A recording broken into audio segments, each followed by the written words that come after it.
Hello everyone, we're going to give it just one moment as people connect to their audio, but thank you for joining us today.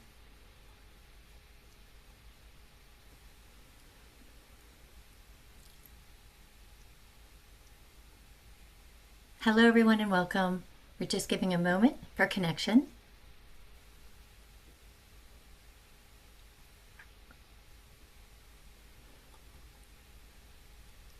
Hello everyone and welcome to our ISPCAN webinar. My name is Jane Estes and I'm the Knowledge and Content Development Manager here at ISPCAN. Also joining us online is Holly Malcolm, our Membership and Marketing Manager, and Pragathi Tamala, our ISPCAN CEO. ISPCAN's international webinars cover diverse topics which are presented by subject matter experts from around the globe. Many of our webinars are hosted with key partners, like today's session with Dr. Zlatina Kostova. These 90-minute webinars are designed to help our members and partners gain access to knowledge and expertise to inform care, improve practice, and drive policy change. All this is critical to help improve outcomes for children globally. Today's session is part of our July World Day for Child Protection Professionals campaign, and we're so glad you're here with us. We're also excited to announce that our ISPCAN International Congress will take place in Melbourne, Australia, this August 24th to 27th. Our congresses bring together the brightest minds in child protection from every sector to innovate and share best practices. Join us in this beautiful country as we keep pushing the boundaries of research and practice to ensure that all children have a chance to thrive. Registration for the Congress is now open on the ISPCAN website. And because we believe that you should have access to all the information and resources available to support you in your work, we encourage you to visit the ISPCAN Knowledge Hub. The Knowledge Hub is an open access centralized library containing ISPCAN and partner resources. Our user-friendly hub features ISPCAN webinars, journal clubs, master classes, data-driven global reports, and shared partner and downloadable resources. If you have an open access resource or program that you would like shared in the ISPCAN Knowledge Hub, please email it to me at partnerships@ispcan.org. And now some tips for making the most of today's session. Just really please engage with us. This is meant to be an active, interactive learning platform. Please participate by sharing your comments in the chat and your questions in the Q&A box throughout the webinar. We're going to use your questions to begin the Q&A session immediately at the conclusion of the presentation. To enhance your experience, you can enable closed captioning from your Zoom control bar by choosing Captions. And as always, for joining us today, a recording of this session and links to the featured resources will be sent to you after the webinar. You will also receive a downloadable certificate of attendance. And now please take a moment. Introduce yourself to other attendees, our ISPCAN team, and our featured presenter in the chat box. Let us know where you're joining from and your organization and your discipline. We're excited to say that we have over 90 countries represented in our audience today. And now about today's session. Don't tell me to just do self-care. Trauma-informed approaches to addressing secondary traumatic stress and burnout. The goal of this webinar is to deepen our understanding of secondary traumatic stress and burnout while offering practical, trauma-informed strategies to support the well-being of professionals working with children across diverse settings. Today we'll move beyond the traditional focus on individual self-care and explore how organizations can play a critical role in promoting workforce well-being and sustainability. You will also have opportunities for interactive discussions, reflection, and well-being practices that can be applied at both the individual and organizational levels. Key objectives for today are to recognize the symptoms of secondary traumatic stress and burnout at an individual and organizational level, to examine how the workplace setting can either exacerbate or improve these symptoms, and most importantly, to identify strategies at an individual and organizational level to prevent burnout and promote resiliency. And now to meet our featured presenter.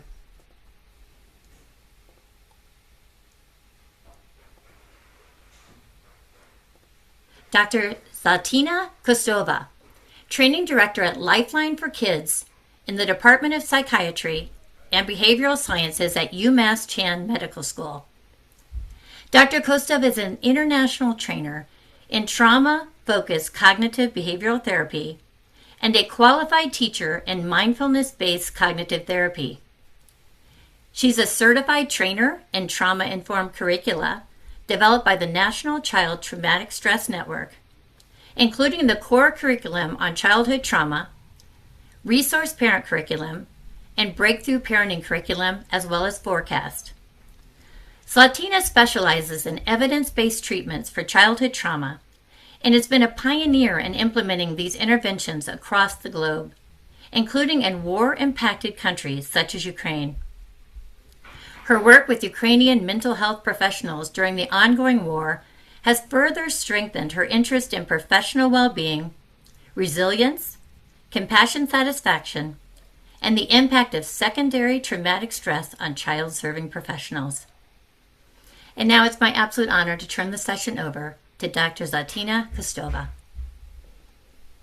Thank you so much, Jane. Good morning, everybody, or good evening, good afternoon. I get always so excited to be here because just looking at the chat, people coming from Boston and California and Lugano, Switzerland, and Armenia, and really Philippines, really all over the world. I'm so thrilled and happy to be here at our usual annual meeting talking about well-being. And I have to say that the energy that you feel from me, from Jane, from Holly is really, I think, an example of a good organization with really positive energy and synergy between us. So thank you all for making this happen. And thank you to all of you, almost 300 people right now here who are joining from all over the world. So I will share my slides and I hope you can see them. They're perfect. Thank you. This is perfect. Great. And so I know I gave a little bit more of a different title this time. Don't tell me to just do self-care. And I think I did this on purpose because I know that sometimes when we talk about self-care, it may feel a little bit more like, okay, you're just telling me to do one more thing on my list to go do meditation or physical activity or whatever, and it's still not solving the problem. And so today I wanted to make this presentation really helpful for you independently of your role. So we will be talking about organizational and individual level, but really tapping a little bit more beyond the individual self-care, which of course it's fundamental. But I think also the organizational, the cultural piece, reflecting on our values, reflecting on our relationships in our organizations is really, really important. And so I know we have roughly an hour and a half together, so I will try to keep this presentation within the next hour. And then we will have some time for questions, for discussions. However, for those of you who already know me, I'm a very relational presenter. And so my hope is that we can have a dialogue, right? Because I am not an expert of your work. I'm not an expert of your own well-being. You are the one. And so I hope that this could be a dialogue where we can learn from each other and see how some of these concepts can be actually implemented in your own life and in your own work settings. And so I would like to say a little bit more about my story and my whys and why I am always so happy to talk about the importance of professional well-being and be part of ISCAN. Then we will talk about what is actually burnout, secondary traumatic stress. We will look at definitions of all these terms and then see what are some signs and symptoms. And then the second half of the presentation will be dedicated to trauma-informed care approaches to professional well-being. And this is also a new part of our time together today because most of you are working in work settings that are heavily impacted by trauma, right? We are working with children, with families, with a lot of adversities, with a lot of histories of trauma. And so when we think about professional well-being approaches, they are really different in our field and they should be trauma informed. So we will talk about those concepts as well. Now, a little bit about my own story and why for me it's really meaningful to be here to learn from all of you and talk about well-being. Well, besides the fact that I am Bulgarian and I grew up in a family where actually it was my grandmother who was very much into actually well-being and taking care of herself. And so I think that I inherited the importance of that concept. However, I also have a very international story, as most of you here. So I was born in Bulgaria, in a really amazing family that I miss incredibly much right now. And then I went to Italy, beautiful country. It was really my dream to learn the language, to live there. And so I graduated in clinical psychology. And then I went to Switzerland in Lugano, and I know we have some friends from Lugano today here, where I did my PhD, my doctoral program. And then at the end of it, I was feeling like something was missing because doing a PhD in Europe, it's pretty research focused. But me as a psychologist, I was really missing more the clinical piece and the direct services and connections with people. And so I had a very ambitious supervisor who told me at the end of my PhD, you, Zlatina, have to really go for even a couple of months somewhere where you can, finish your dissertation and meet other people. And he was like, you should go to Boston because I had a connection in Boston. I've never been to the United States before that. I didn't have the American dream. I was kind of like, oh, I'm good where I am. But then I came actually here to Boston, where I'm currently in Massachusetts, and I did my postdoctoral specialization in evidence-based treatments for trauma-informed care at UMass Chan Medical School. And even though now telling my story, it looks like really, I'm actually really grateful for all this international journey that I had. But every time that I moved from one country to another meant starting from scratch, starting from the beginning, right? And those of you who have lived in different places, you know well what I'm talking about. And I have to also say that I wouldn't have been able to be where I am and achieve all these different degrees and be part of all these different organizations without the people who had helped me. Here at UMass Chan, in our Center for Lifeline for Kids, we use this concept that it's the tree of life. And it's really part of a narrative, sort of an approach, narrative type of therapy that we use with parents. And this tree of life, basically, it's supposed to represent our foundations, where we're coming from, our family. And in fact, the first picture is of my family who gave me the foundations of my own life.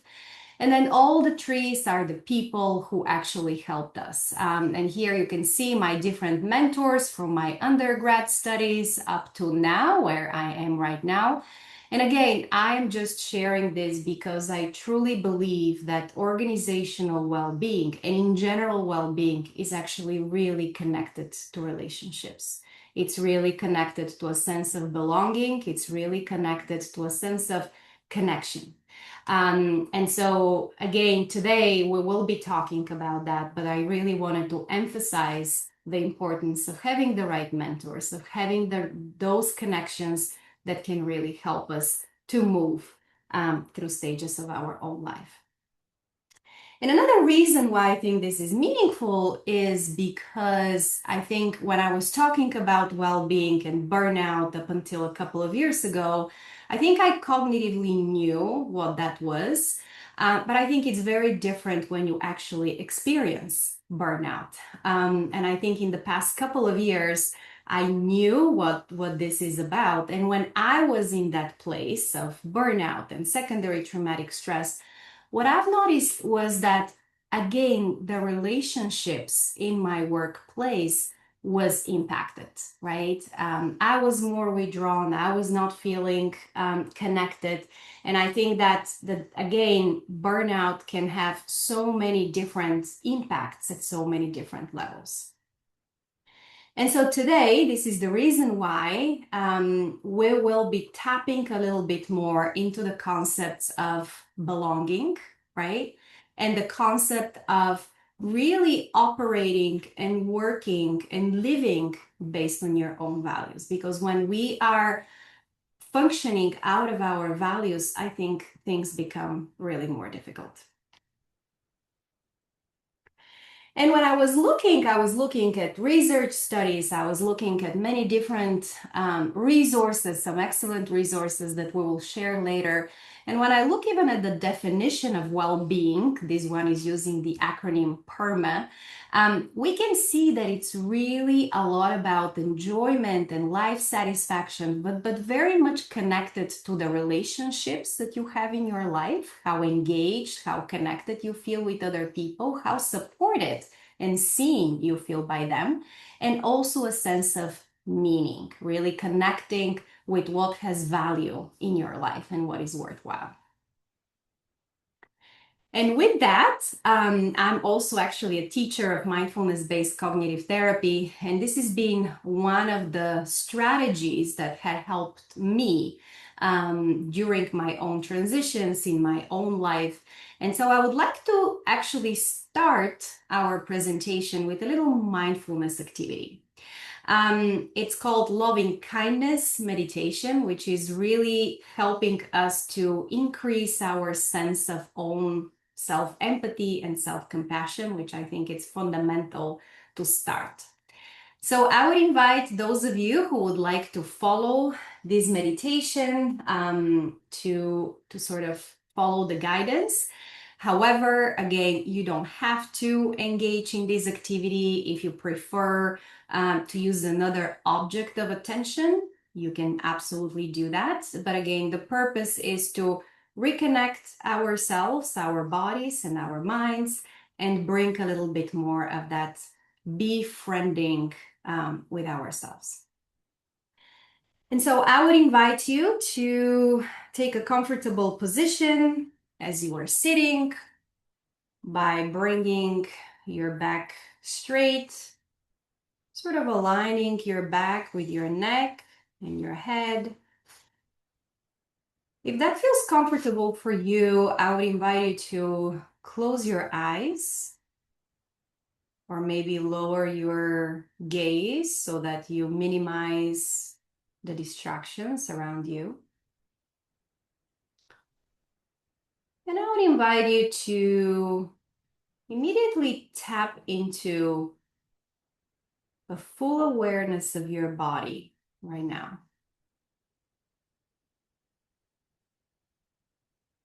Just being aware of the posture of your body,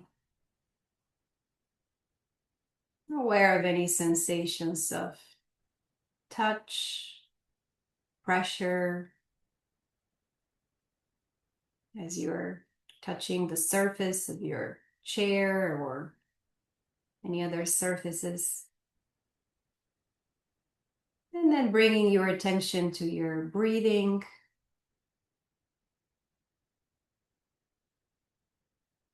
And every time that your mind wanders around, which will happen, just simply see if you can invite your mind to come back to your body,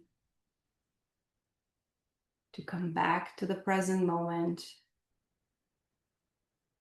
And just anchor yourself into your breathing and your body sitting here or standing. And so this meditation is supposed to invite a sense of friendliness, a sense of kindness towards ourselves.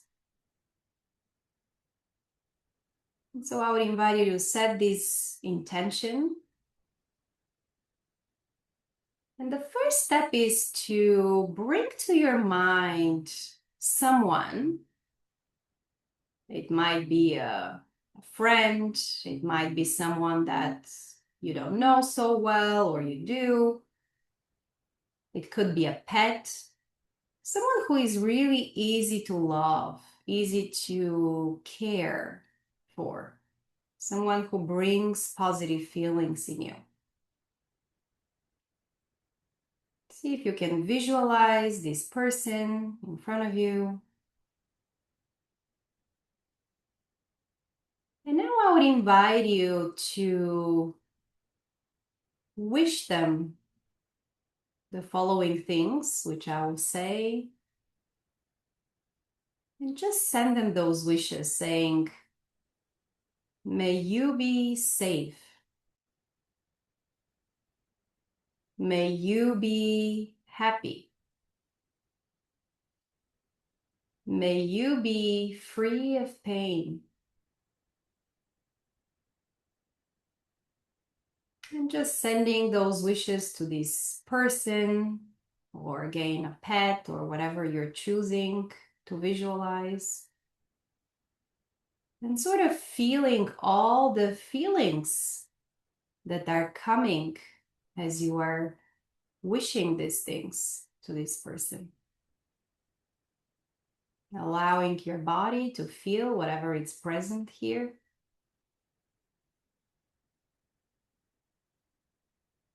And now when you're ready, you can let go of the image of this person or a pet. And now I would invite you to bring those same wishes to yourself. Some people like to place a hand on their heart and just see if you can tell yourself, may I be safe. May I be happy. May I be free of pain.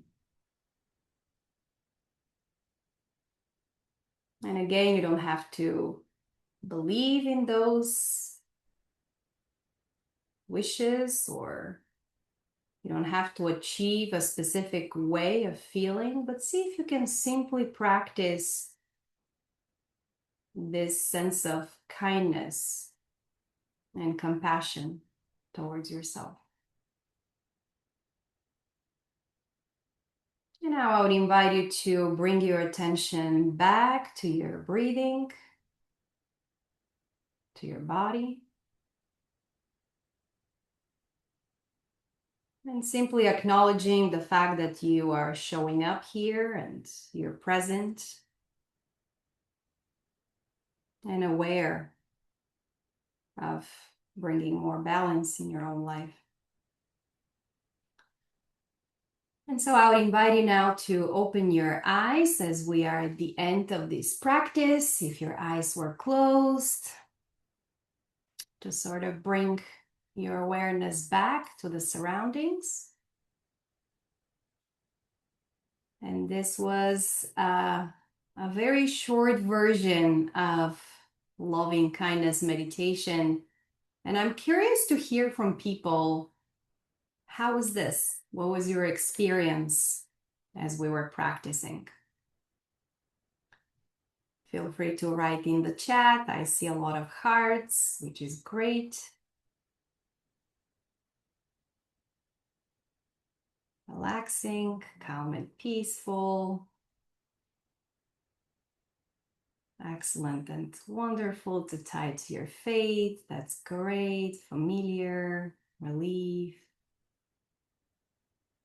With series of emotions, yes. And again, these are practices that can bring a lot of emotions, and that's okay, because with these type of exercises, we really want to achieve a sense of awareness. um, Unbelievable to tell myself to be at peace, right? We often forget that.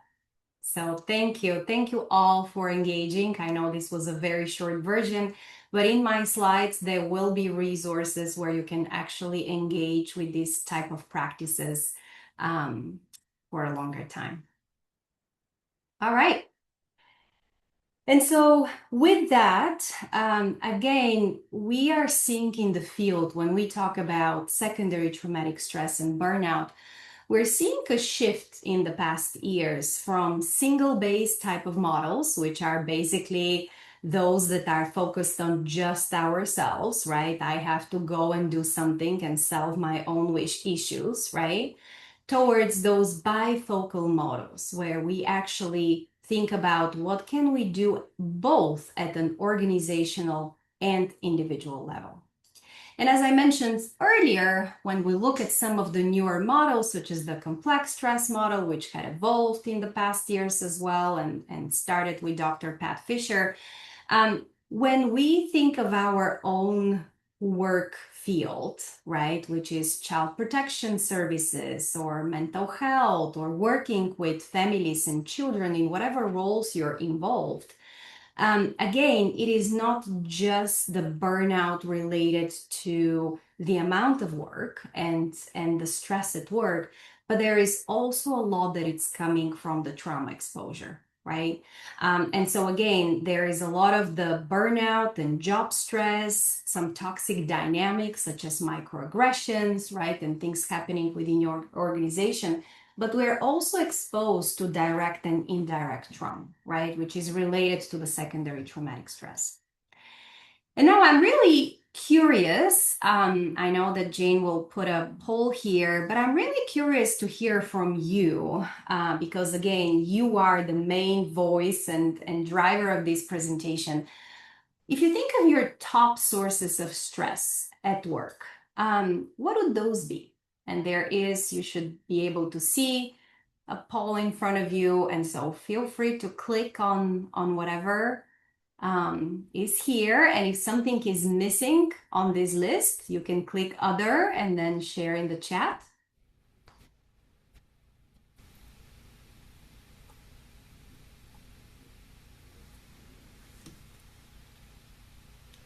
Isolated work-life balance. I'm seeing people sharing in the chat. Satina, the balancing work life tends to be so strong in this. Yes, yes. And it's interesting because I've been also seeing a lot of, again, new concepts coming up saying that there is not really such a thing as a work-life balance. And the truth is that we're juggling a lot of things. And then we may have some periods of time where we're in disbalance or work is taking a priority, and then we're back to our personal life. So it's an interesting concept to talk about. Almost all of these. Okay. So we're seeing the results. It sounds like our winner is actually balancing work with personal life. Yes, you were right, Jane. And then heavy caseload or unmanageable workload. We have a lot of lack of funding or job insecurity. Absolutely. And then emotionally taxing or complex client situations. Yes. Thank you. Thank you all for that. I hope people were able to see the results. And in fact, when we look at in the literature, as I mentioned earlier, we as child serving professionals are at higher risk. I will not talk too much about the statistics, but we know that there are many studies showing that between 16, 20%, up to 92% of child welfare professionals do show some symptoms of secondary traumatic stress, of burnout, and up to 50% of child protection workers are at high risk of compassion fatigue. Similar thing is happening with our physicians, with our pediatricians, especially after COVID, right? So this is really touching all the fields out there. And some of the studies that when we look at, again, they're really mirroring what you just said. The main sources of child serving professionals of stress are excessive caseload, heavy documentation, right? All of you know how much time the documentation in itself takes, but also the exposure to child trauma, staff shortages, lack of supervisory support, right? All these type of things that can really impact us, as well as helping regulate children who are acting incredibly aggressive because of their own traumas. Absolutely, Krista. Yes. Again, we will talk about all these issues, but our type of work is really very, very specific because we are witnessing those behaviors. And sometimes we might be the recipient of those behaviors. There was a recent article published on social workers named Suffering in Silence. And these are some real quotes from real people in the child welfare spaces that have been sharing. And they basically identified some themes. One of the themes was really feeling stressed and overwhelmed. You can see here a social worker saying, you know, I'm the person doing all the home visits and seeing and getting all that information. But my supervisor made that decision only by herself. What I say don't really matter. And this is stressful, and I don't think this is how we should work.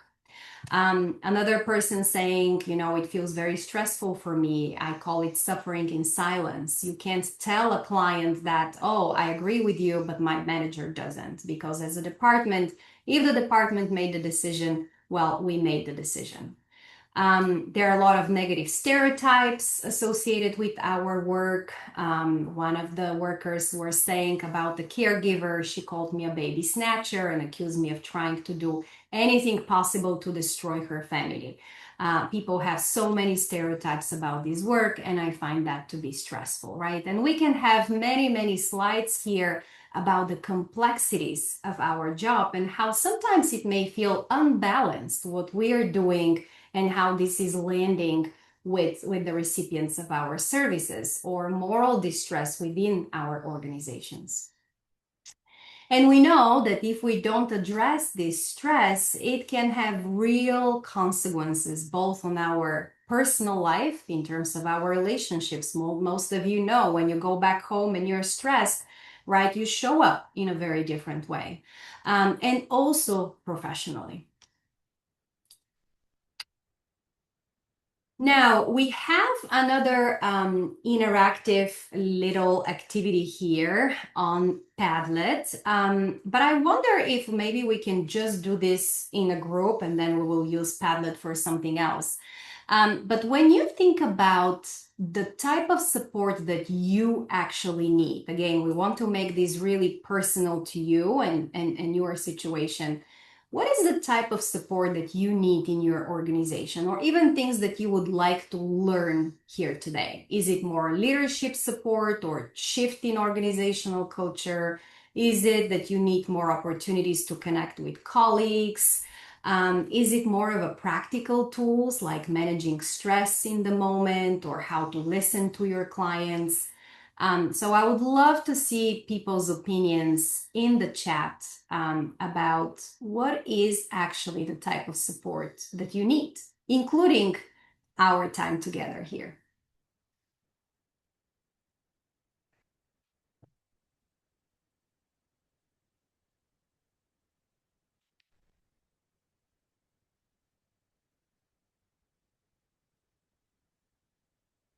Practical tools and admin support. Yes. Leadership support, supervision that focuses on emotional response. Yes. And Anna, we will be talking about this type of supervision. Absolutely.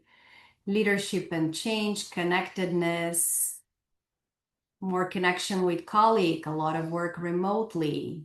Communication is a must. Yes. Practical tools, leadership support. Okay, more supervision. Great. So I'm hearing both things at an organizational level, leadership support, supervision, and also on a personal level, some more practical tools, and always admin support as well. Perfect. Thank you. Thank you all. Hopefully we will be able to address all of you, and please feel free to interact again in the chat. My colleagues are keeping an eye on it, and we can always refer back. All right, so let's quickly get back to what are actually the definitions? What does it mean burnout? What does it mean secondary traumatic stress? And I would like to walk you through some of these definitions so that we can have more clarity and then think about what are some signs and symptoms. Now, when we talk about secondary traumatic stress, this is different from burnout because because it's really about the emotional exhaustion or stress from being indirectly exposed to trauma histories or adversities of other people, right? So this is when you are hearing a story from a client, you're reading maybe clinical notes, right? You are exposed to a lot of that stress. And what can happen if we're constantly exposed to this secondary traumatic stress is that we can actually develop symptoms that are very similar to post-traumatic stress disorder. Maybe some of you remember, or at least me, when I started doing this work, I would go back home and I would have those stories in my mind. I would be really worried about my clients, especially if they're children, right? And while some of this is absolutely normal, all of it is normal, if we don't pay attention to that, it can become more in that clinical range of PTSD. Burnout, it's slightly different because everybody can experience burnout independently of their organizational field. And it's really characterized by three main concepts. So this is when you feel emotionally exhausted, right? And it usually, it might be related to this lack of reciprocity between what I am doing and how this is received. But there is also a lot of depersonalization. And I think I have been also experiencing this sense of really feeling detached, really feeling maybe you're not belonging, right?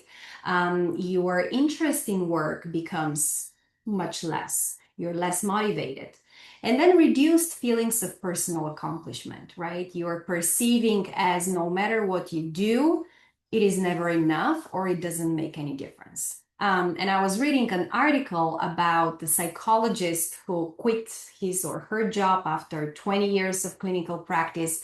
And when they asked them why, they just said, well, I just began to stop caring about my clients, right? So very often, actually, I think this is really important.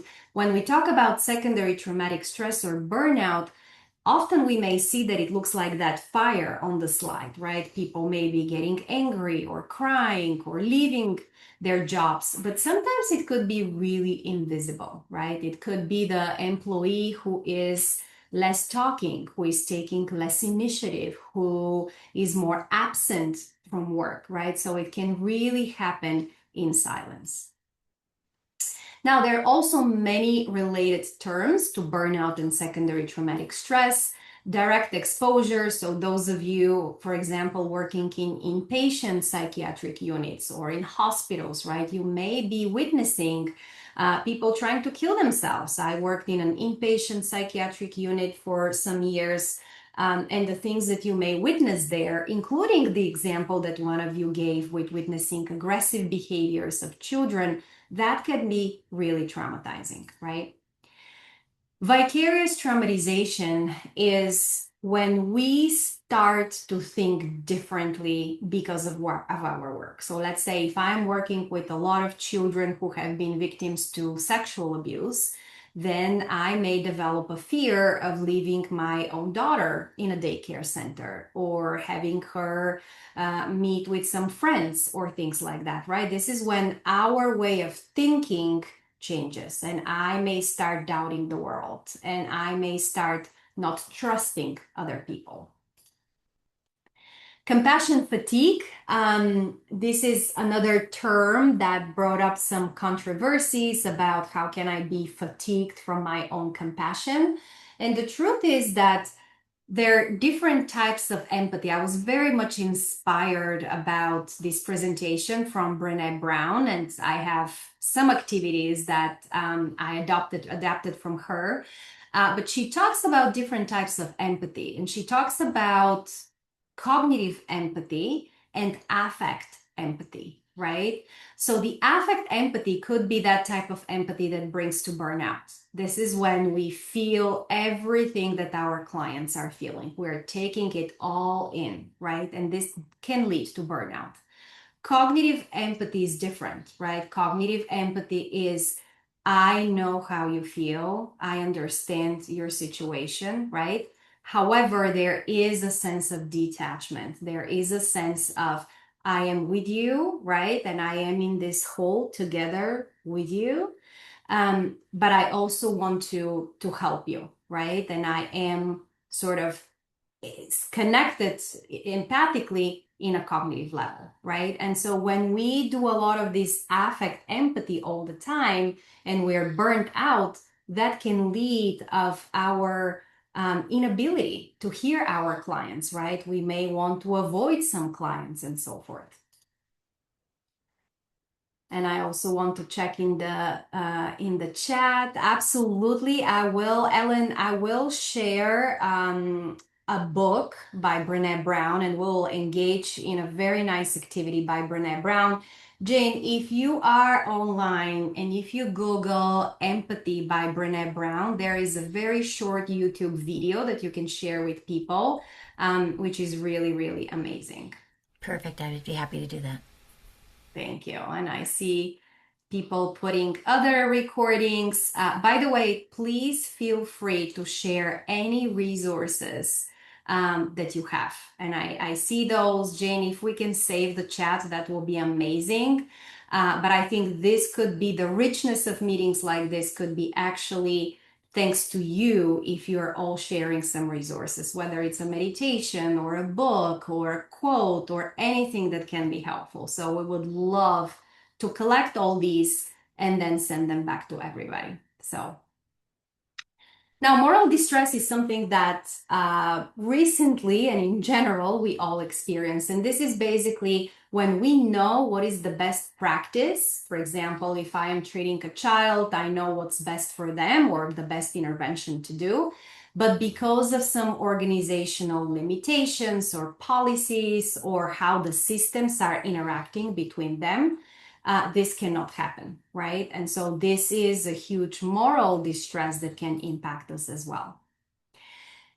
Now, it's not all bad. And we also talk about compassion satisfaction. And compassion satisfaction is basically those moments that are good in our work, right? When we see that we actually make a difference, when we see that we are seen, we are appreciated, we are valued, right? It could be an email from a parent or a family. Thank you so much for what you've done, or from a colleague. And I did some really interesting work actually in Ukraine. I was involved in a project called TFCBT Ukraine, which stands for Trauma Focused Cognitive Behavioral Therapy in Ukraine, where we disseminated in a very larger scale TFCBT for Ukrainian professionals. And so I was engaged in basic trainings, but also in consultation calls, because to become certified in TFCBT, you have to sit on several consultation calls and talk about cases. And during this was one of the most meaningful projects in my life, because seeing those professionals who are connected from a country where there is a war, and some of them would not have internet connection, others would connect from a shelter or somewhere outside because they were displaced. It provided an incredible relationship between us. And so I became interested in this, and basically we decided to do a research study and see what is their professional quality of life, right? When we started, we expected very high levels of secondary traumatic stress and burnout, because we're talking about mental health professionals who are treating children in an active war zone.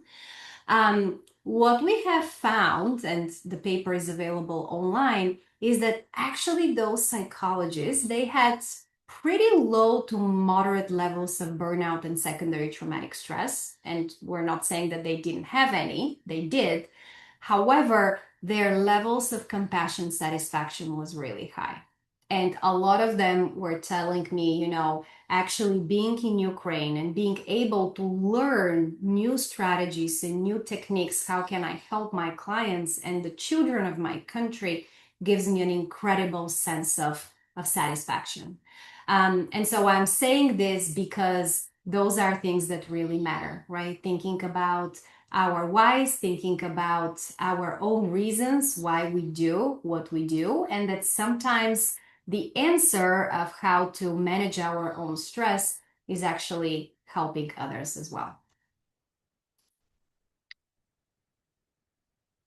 Now, as we went through all these definitions and concepts, I would like to invite you for a little reflective exercise here. And again, hear from you. Did that make sense? These concepts of burnout, secondary traumatic stress, moral distress, what this is bringing up for you. Are you experiencing any of that and which of those? So please feel free to share in the chat.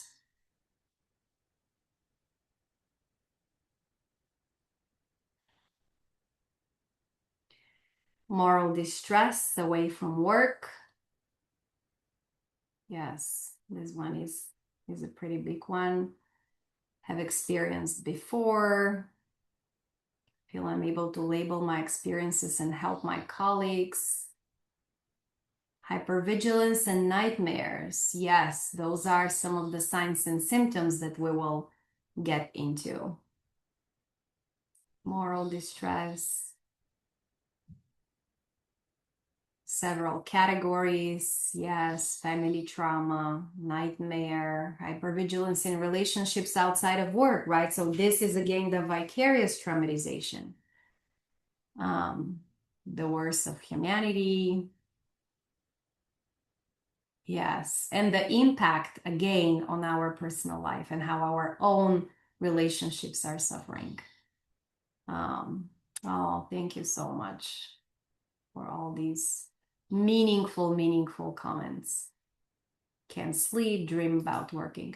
And so given that many people here in the chat are already sharing their symptoms, I would like to review some of those symptoms, because everything that you are talking about is exactly those symptoms that can show up, right? The emotional shutdown, feelings that you didn't do enough, right? Maybe the guilt, the poor sleep. Absolutely, I am with you on that. I'm someone who needs my 8 hours of sleep, and usually when I'm stressed out, this is really impacting my sleep. And here you can see on this list that some of the main signs and symptoms could be also a sense of hopelessness, right? No matter what I do is never enough. Inability to embrace complexity. If you think about when you are stressed in work and your supervisor maybe gives you another task or something new, that can stress you out much more compared to when you are in a better space, when you're calm, right? And you can embrace new things or complexity. Inability to listen or avoidance. Sometimes we may feel like, we don't want to actually go to work, or we want to avoid some clients. I see someone saying overthinking issues outside of work. Absolutely. So we can get into this cognitive catastrophizing or rumination, avoid certain topics, right? Closed in the bathroom and crying. Absolutely. Again, this sort of withdrawn. And then it could be also, as I mentioned earlier, the PTSD part, the intrusive thoughts, as many of you mentioned, the avoidance, but also the hyperarousal. And a lot of us may feel really alone with that, right? Especially for many people who are not really working in this field, it can be really hard to go back home and explain exactly what we're talking about. And so these are some domains of symptoms, right? So some of you may express their stress in their body with headaches, with stomach aches, with this chronic sense of tiredness and exhaustion, even though I'm sleeping and I'm eating, right? It could be cognitive. Sometimes you may feel like your brain is just saying, no, I can't really focus. I can't really remember. I cannot do this cognitive effort anymore. It could be emotional, right? How many of you have felt more irritable at home with our relationships, right? It could be behavioral. Sometimes we may start getting involved with other negative coping strategies, maybe drinking more or not exercising. It could be procrastinating. It could be reduced productivity, right? We mentioned the relational piece, feeling disconnected, reduced empathy, more conflict with other, and then professionally, really that loss of job satisfaction and compassion fatigue. Okay, and now I know Jane is prepared with another poll, so let's see statistically what people feel. Micromanagement being abused makes one feel incompetent. Absolutely. And I was listening again to a podcast by Brene Brown, which I will share later, I promise, how micromanagement is actually coming from a place of fear and need to control, right? Um, okay, so let's see. What do people experience most? How stress shows up for you? Again, this may not be a big enough list, um, but you can click, I believe, more than one. And so, Tina, as the poll's being filled out, it's so powerful to see how Absolutely. affected everyone is in the chat and how we all share a similar journey along the way of trying to keep ourselves safe, personally, emotionally, but also do the work that we do. Yes, yes. Thank you so much, Jane, for saying this. It's absolutely true. When I read those chats, I just want to reach out to people and get to know you. And I think that there is such a universal connection here between all of us all around the world about things that are different, but also really similar. I'll give it just one more minute and then I'll close the poll. Perfect. And another comment that I wanted to make is that those of us who have our own histories of trauma, that can make us also more vulnerable. All right, so let's see here. Well, 23%, pretty equal stress shows into your body in physical signs and symptoms, cognitive, emotional, behaviorally a little bit less. Okay, so I think that actually that makes a lot of sense, right? Because stress doesn't just show up emotionally or physically, but can impact again so many areas of our own self. All of the above, absolutely. Now, before we start with our practical strategies, I always like to think about the physiology, right? In the same way as you go to see a doctor and they don't just prescribe you a medication, but they actually do some more exams. They try to understand what's happening in your body.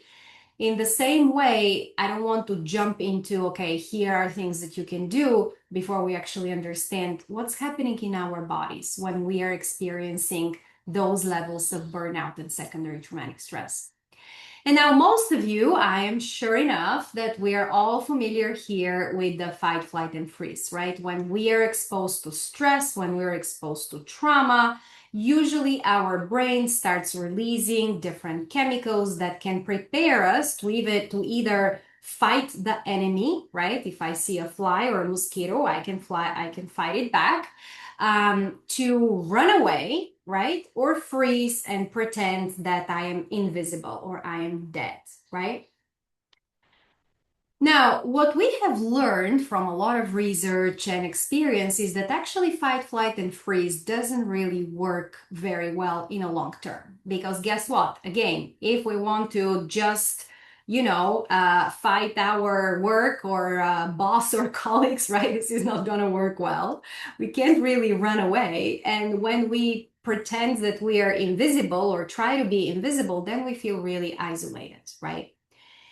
There is a fourth way of responding to trauma and to stress, which is the affiliate response. We don't talk often about that, but the affiliate response, it engages a very different area of our brain, right? And this is our ability to essentially look around us when I'm in a stressful situation or there is a danger around me. I'm going to look around me and see who are the safe people here that can help me, right? This can look like me calling my mom in Bulgaria when I'm stressed out, right? And needing an advice. It could be us leaning towards our partner or friends, asking help to our supervisor, right? But the affiliate response is very typical to us human beings, particularly for us human beings. And it really engages us in helping others and receive help and being able to identify who are the safe people around us. The affiliate response actually is connected to the release of oxytocin. And we know oxytocin is the love hormone as we know it. It's also released during lactation, right? But it's also the hormone that allows us to identify, again, who are the safe people around me. And when we connect with each other, that's why our compassion satisfaction is so important, because when we connect, when we help, when we receive help, right, there is a real release of oxytocin, which makes us feel better. However, what happens when you try to seek for help, maybe from your supervisor or colleagues, and they're all stressed out, right? During COVID was incredibly stressful. We were not even together.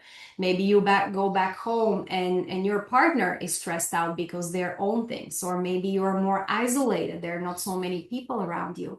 What happens is that affiliate response in those moments get completely blocked, right? And so what we learn is that I can't really rely on anyone, right? Because my whole organization is acting out of fear and my whole organization is unavailable, right? And so what happens is that people regress back into the fight, flight, and freeze, right? Which is what we talk about when we see those symptoms of being withdrawn, of feeling as we want to avoid our clients, right? Of having physical sort of symptoms. And I think that this is really very important to remember, because when we talk about organizational well-being, we really want to think about how can we help our employees? How can we help ourselves to get back from that fight, flight, and freeze into affiliate, right? How can we foster more connection with my colleagues, with my supervisor? How can we create more time to restore, to communicate better between each other, to help each other so that I can go to my affiliate when I'm stressed and not necessarily into a fight, flight, and freeze. And so this is a new concept, again, that we're talking a lot in our center. And I think it's really fundamental to understand.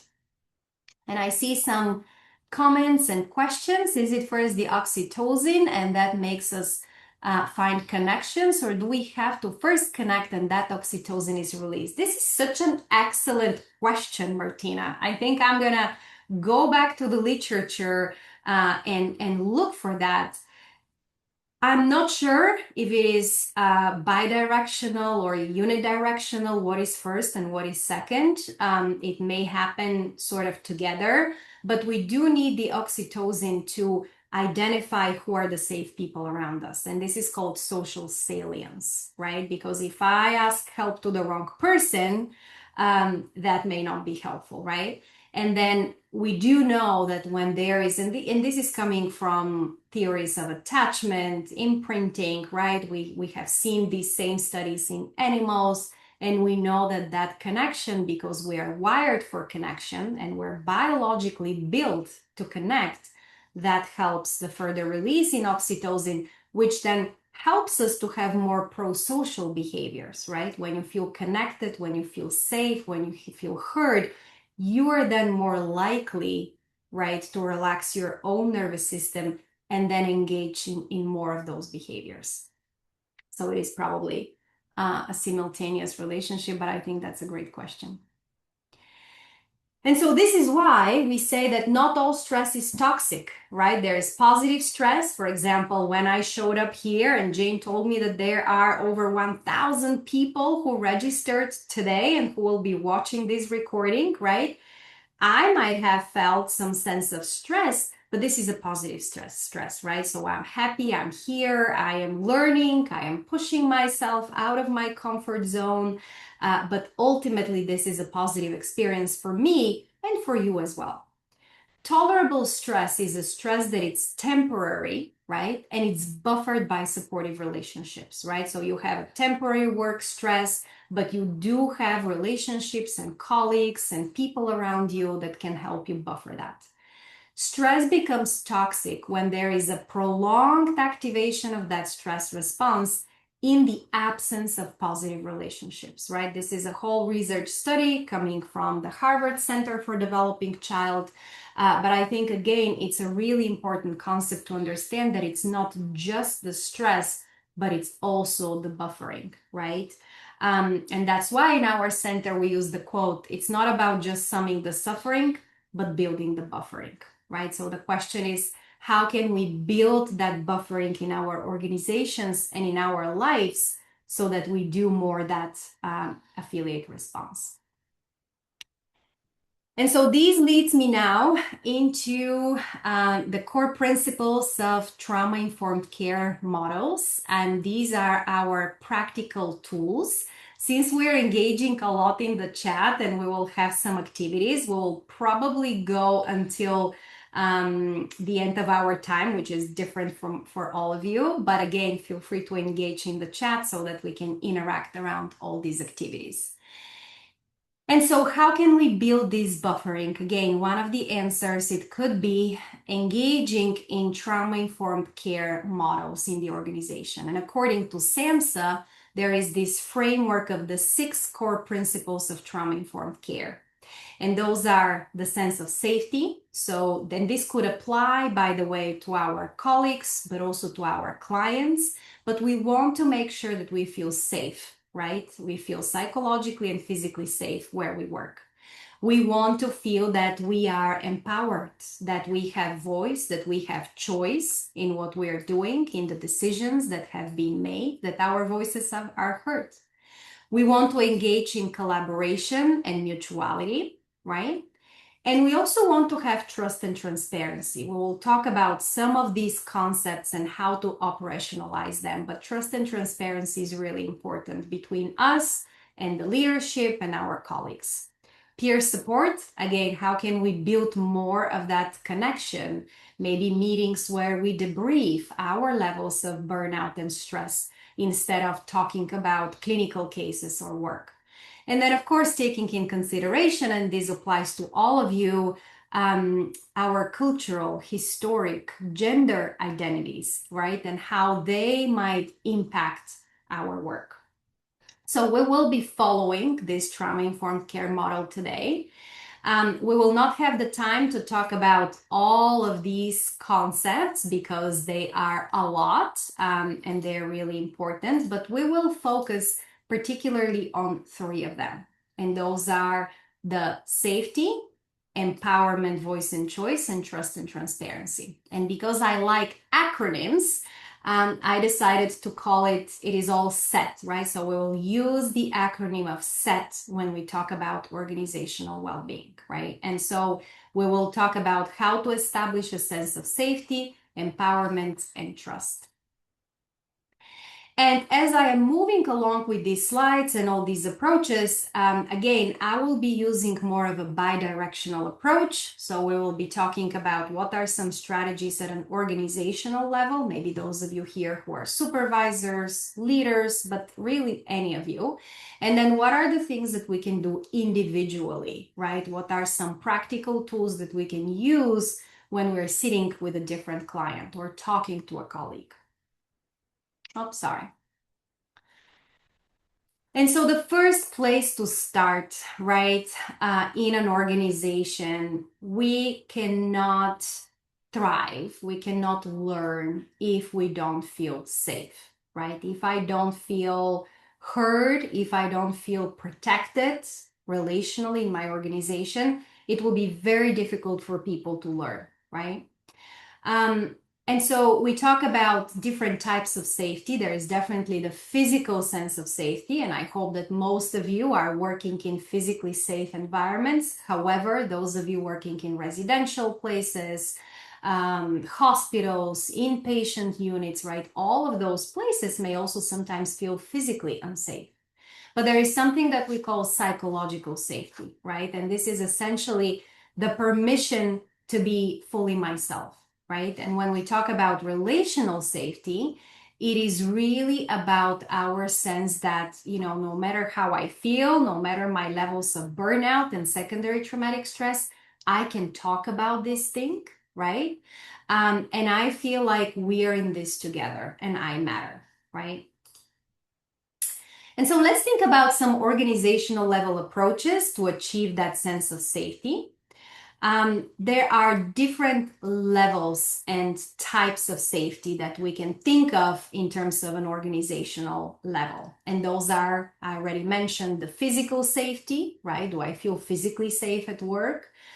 Is there a specific policy, way, things that are in place that I can call and engage if I'm unsafe? Do I feel psychologically and emotionally safe? Am I able to ask questions when I don't know something, right? Can I admit my mistakes? And we know that when we feel judged, right? We know that when we feel criticized or even micromanaged, it's more difficult for us to even admit when we made a mistake or even ask for help or learn, right? And engage in that affiliate response. And then we talk about the cultural, interpersonal safety, right? Do I feel like my supervisor and the culture of my organization is really careful that there are no microaggressions or microaggressions are addressed, right? Is there a sense of inclusion, respect, fairness, trust? And then the professional safety. Do I feel like I'm in a place that I match with what is expected from me? Do I feel like I am in my full potential? Do I feel like I'm supported in my professional growth, right? Or I feel stuck, or I feel maybe not in the right place. And so again, those are some of the things that we want to think about. Do employees feel free to say, I actually don't know the answer, right? Can you help me? Do you notice that your employees are actually taking less initiative? And this is a big sign of burnout and isolation, right? Am I feeling okay to say I'm struggling or I'm actually impacted by that secondary traumatic stress or whatever it's going on, right?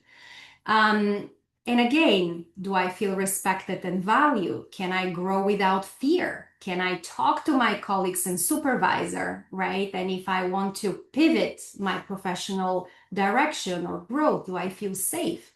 Am I offered with clear job and task descriptions, right? Sometimes we may engage in a type of work that doesn't feel really clear. I don't know what I'm supposed to do. And then I'm asked to do 10,000 other things, right?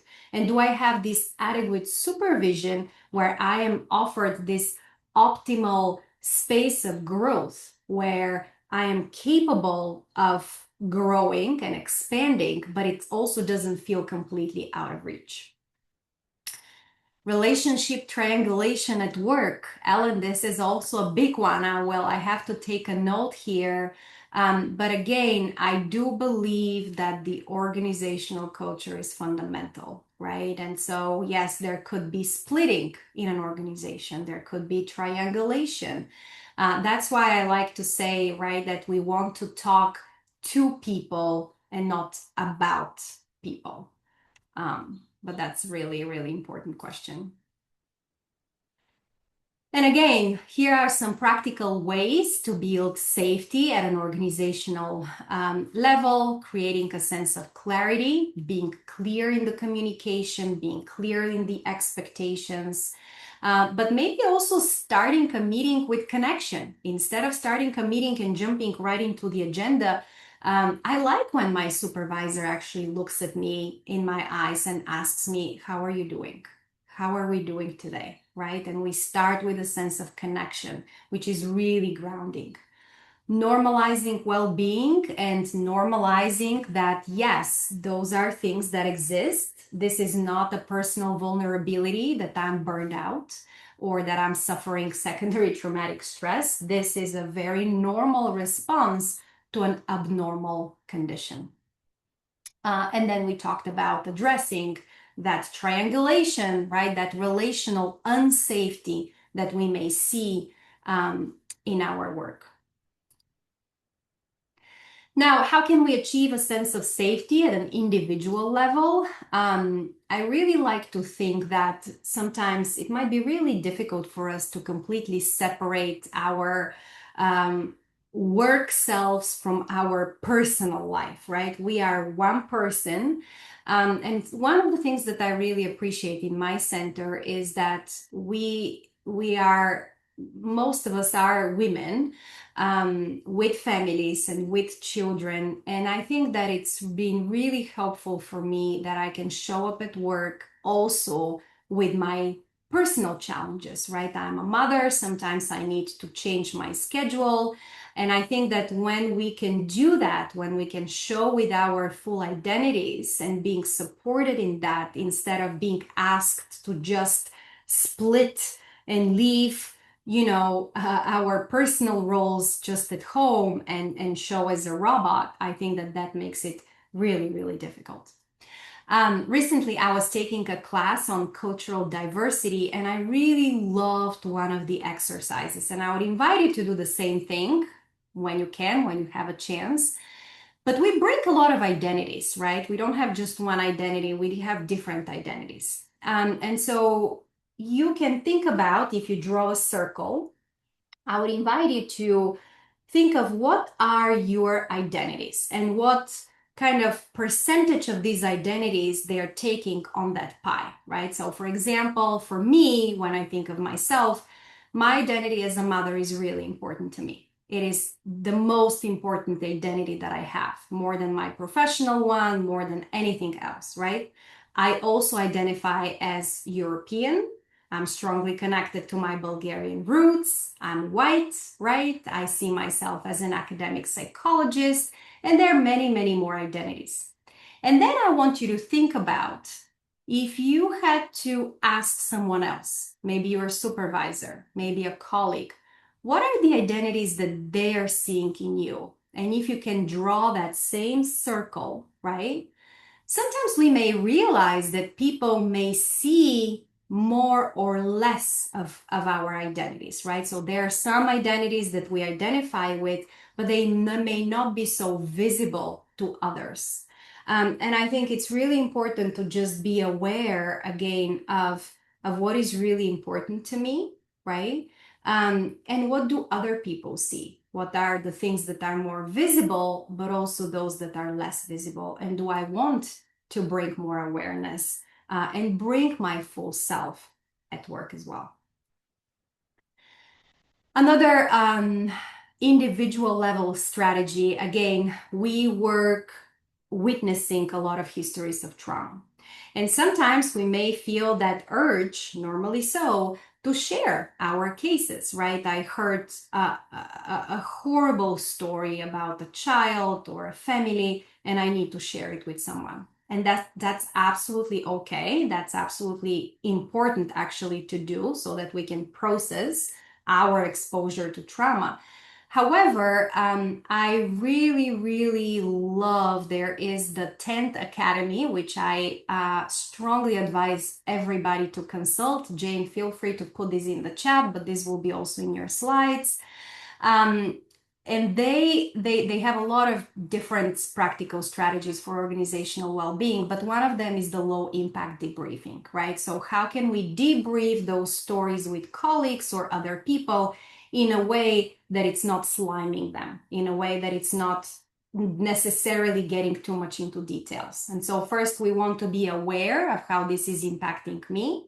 We want to provide fair warning. Hey, I'm going to share with you a story that it's pretty difficult to hear.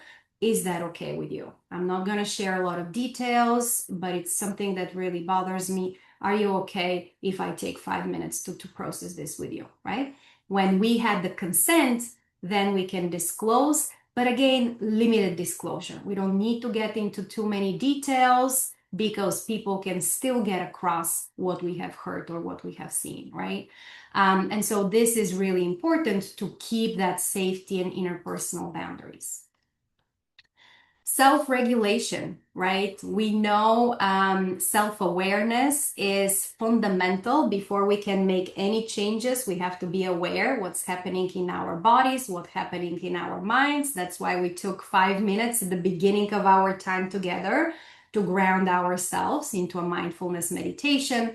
And we saw that mindfulness actually has a lot of impact and very good outcomes at a brain level, right? It calms down our amygdala, which is the reactive part of our brain, and really reinforces our executive functioning. In other words, practicing self-awareness, it doesn't have to be mindfulness, it could be anything else that you like, can really reinforce and increase more the space between something that is happening, that it's triggering, and our response to that, and can increase our sense of control and emotional regulation. There are many resources of mindfulness that, again, we're happy to share, and there are a lot of very helpful apps that you can use. I will go a little quick here because we already talked about regulation, but one of the frameworks that we are using is the window of tolerance. And the idea is that when we are pushed out of our window of tolerance, when we are really stressed, our tolerance becomes much shorter, much smaller. And often we can get into a hyperarousal mode. This is when we explode, we're out of control, we're more irritable, more anxious, or we go into hypoarousal, right? I am invisible, I am absent, I want to hide away, I'm withdrawn, right? And one of the ways to think about this is to practice that self-awareness and know, where am I at right now? Am I in my red zone? Am I in my blue zone? And what do I need to get myself back in the middle? There are some very helpful handouts. Another resource is the University of Kentucky and their Center on Trauma in Children. They had created multiple resources at individual and organizational level for well-being, and this is one of them. This is a little test of how self-aware are you. It's just a 5-minute test about emotional intelligence and an organizational level approaches. Again, these are all resources that you can consult because all of them really contain precious information. At an organizational level, we can think about using some scales, some measurements. The most validated measure is the Professional Quality of Life Scale. I know that this is published on the ISPCAN page, so you can download this questionnaire, and it will help you to give you a picture of where you are at in terms of secondary traumatic stress, burnout, compassion, satisfaction. We'll definitely share it, Mavis, and it gives you, again, just a snapshot of where you are at right now. Same thing exists also at an organizational level that leaders can implement in their entire organization. And really what we want is ourselves and our workers to be into this middle optimal performance, right? We don't want to be too bored and too low, but we also don't want to be exhausted and breaking down and being at a burnout. We want to feel energized. We want to be focused. We want to feel like work is taking less of an effort. Trust and transparency was another concept that it's really important. And so maybe you have been noticing in yourself But when we are exposed to chronic interpersonal stress, what is happening is that our nervous system is expecting a loss of control, right? Is expecting basically, right, to have a loss of control, and that power dynamics might be misused. And so you may see some employees or yourself not trusting so much, right? Um, and so having low trust, sometimes it's not resistance, but it's really protection, right? And so ways that we can enhance the sense of trust and transparency, it might be more frequent check-ins, right? Maybe if you're a supervisor, you don't need to wait for the annual performance evaluation, but you can have more check-ins. For example, in my case, I really love walking with my supervisor. So sometimes we'll go for a walk around the building, and we're really better able to process a lot of things and give each other feedback and learn. Trauma-informed supervision, this is something that some of you already mentioned, right? So I think for me particularly, the most helpful supervision that I had personally was not the one that was just about how to do my job better, but was the one where I was able to really process what is happening with me when I'm seeing a client. What are the thoughts coming up in my mind? What are the feelings? Why am I responding in this way? Is there anything about my own history of trauma or experiences that are impacting the way that I show up with clients? And there are some tools on the NCTSN website that are talking particularly about reflective supervision. And now I really want to make sure that we have a time for one of our last exercises here. And I wanted to end actually on the note of empowerment, voice, and choice, right? It is really important when we are in an organization to feel like I am empowered, right? I'm provided with opportunities, my voice is heard, I'm engaged, my opinions matter, right? Um, at in an individual level, I really found a lot of inspiration. This is the book of Brené Brown that I was talking about. Brené Brown, she has a background in mental health, in social work, but she's an exceptional researcher. She has a whole company where she works with different organizations, and she published many different books, and they're all about courage and vulnerability. And one of her last books is saying strong ground. And she really talks about how can we find our strong ground? How can we be flexible at our work, right? But also being truthful to our values. And she launched, together with Adam Grant, who is an organizational psychologist, they launched a beautiful podcast called The Curiosity Shop. I'm obsessed with this podcast, and I'm listening their episodes every single day. And so I would like to end today on a little activity, talking about values and the importance of values, right? We want to, first of all, what is a value, right? We want to make sure that we operate out of our own values. And when they did research, they actually saw that only 10% of the organizations live by their own values. And so Adam Grant, who is this organizational psychologist, was saying, for a long time, I thought about values as guiding principles, but I think that this was incomplete. It's not just what you care about, right? So my values are not just what I care about, but it's what you sacrifice for, right? So a way for us to think what are my values are to look at my behavior. What are the things that I am sacrificing? Time with friends, maybe, or time for myself. And those are our guides about what our values are. And so on the website of Brené Brown, there is a handout, which again is available to you on the eScan webinar. And again, not sure if we'll have full time here, maybe we will, but I would invite you now to just look in front of this slide here, and look at all these values, right? There are, 30, 50 different values. And I want to invite you to either circle or just write down for you as many values as you want that are obviously reflecting with you. So let's do that.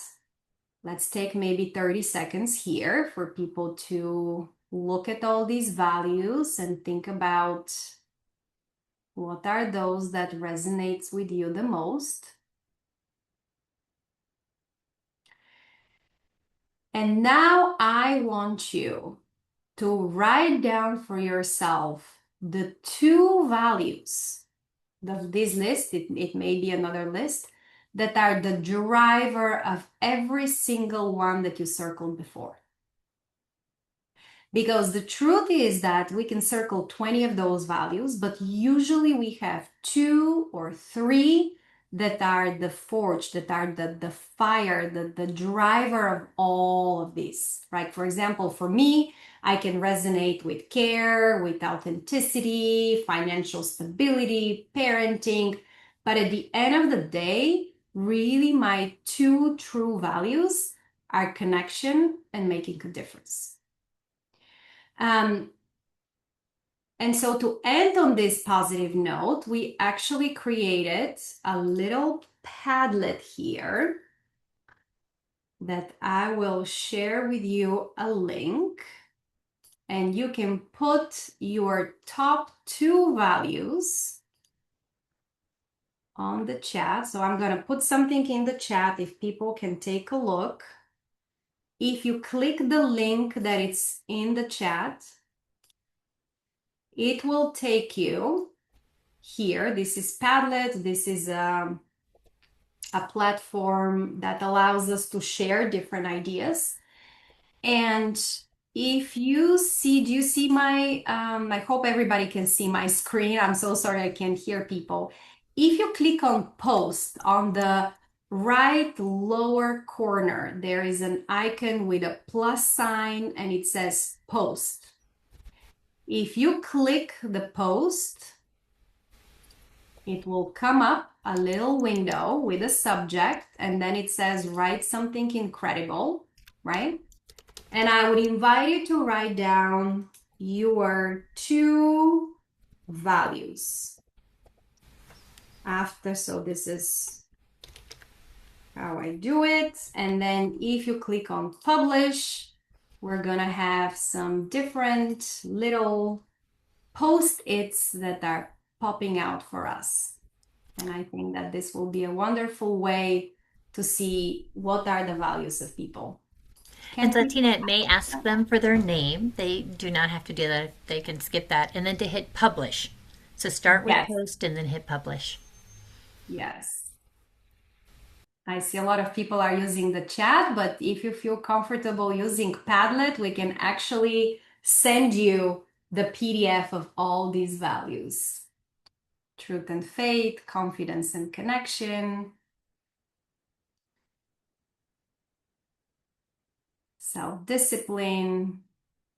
We need the link again. Okay, I will repost the link because I'm aware actually that a lot of people are putting things in the chat and maybe that's okay, but this is the link.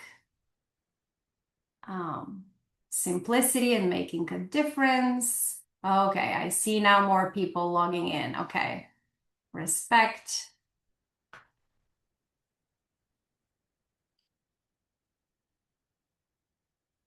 Okay, here we go. Health and peace, care and connection, trust and making a difference, hope and justice. I love those. Respect and time, courage and freedom. I love that one. Faith and love, integrity and family. This is beautiful. Connection and curiosity. Yes, I have the curiosity too. This is absolutely beautiful. Here we can see on the screen all the values of people, and I would really invite you to take it all in and really think about what are the behaviors that I can put into action so that my values are not just some abstract concepts, but it's something that I can actually operationalize. And how does it feel in my body when I am in my values compared to when I act out of my values? Thank you so much. I will leave this link open here because I think, again, this is a beautiful way to capture all of you and all the people here and everything that you bring into this work. I think that we need more time together because I truly, truly enjoy all this international presence and really the universal feelings and experiences that we all have, and the importance of this affiliation and connection. So thank you all. Again, the link will be open. You can keep posting, and we will make sure to perhaps send you this file to all of you who registered today. Thank you all. Jane, thank you. Latina, And you are amazing. I hope you spend some time in the chat. I will send you the information after so you can see just what the impact that you have made on all of us. I have to be honest, I was brought to tears a couple times reading the chat, and I just, I know that this is at the right time and such an overwhelming need for everyone who works in this sector. I do want to remind people that there's a survey when you disconnect from Zoom, and that goes right to Latina. If you could please fill it out just to give her feedback. I see the reactions, I see the information in chat, but if you could briefly fill out that survey. And just to reiterate the recording, the link to all the resources, and there's also links of additional resources in Latina's presentation slides that will all be sent to you within the next couple hours. So again, please share it widely. That's what we're really asking, is that, we thank you for joining us today, but anyone who can be impacted by this great work as Latina, please share the recording widely and the resources widely. So, and I've told you, Latina, that you are like a warm cup of coffee to me every time I get the opportunity to collaborate on something. And again, you've just made an incredible impact once again. So, sincerest thank you from myself and from everyone at ISPCAN and for everyone who joined us today. thank you. Thank you so much, Jane. Again, I cannot do this without you and all the people who are behind the scenes at ISPCAN. And I hope that we practice what we preach, right? And I really talked today a lot about the sense of belonging and relationships and values. And I think that, again, my connection with you can really speak a lot about the sense of well-being and everything that brings up. So thank you all. You'll have the recording, slides, and resources. So thank you, everybody. Goodbye, everyone. Good morning, good night, wherever you're joining from. Please take care of yourself. Bye, everybody.